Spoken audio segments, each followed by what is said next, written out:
Tonight's story from the Spark Story Bible is that of the plagues. It's on page 78.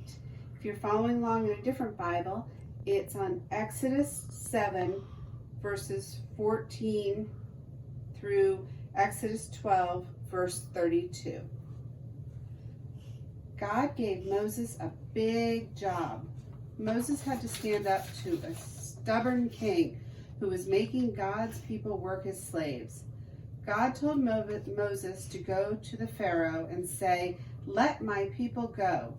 But Pharaoh said, "No, I will not let God's people go." Pharaoh wanted the people to worship him, not God. So God used 10 ways, called plagues, to change Pharaoh's mind. God turned the Nile to blood. The river began to stink. Pharaoh watched the river turn red, knew his people could not drink, and Pharaoh still said no. God sent frogs to hop everywhere, even into the beds.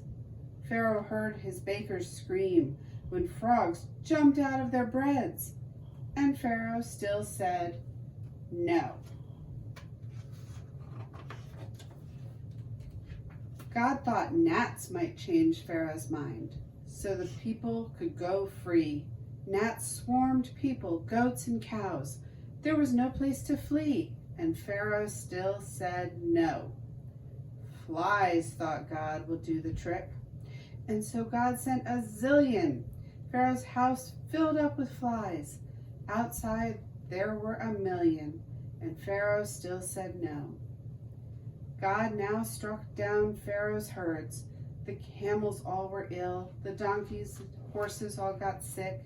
His cows fell down, but still, and Pharaoh still said no. Oozy, gooey, icky sores on everybody's skin. God knocked and knocked on Pharaoh's heart. Pharaoh never let God in, and Pharaoh still said no. Hail pounded, thunder crashed. Pharaoh's plants laid down. Not a tree stood anywhere. All were on the ground, and Pharaoh still said no.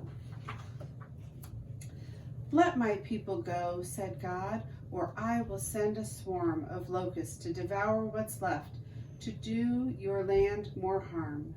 And Pharaoh still said no. Now darkness covered Pharaoh's land. The sun did not appear. No one could move, no one could see.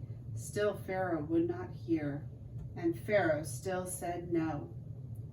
The last and saddest plague of all brought sobs throughout the lands. Parents cried as their children died. Finally, Pharaoh changed his plans. Pharaoh let God's people go. Which do you think would be the worst? The worst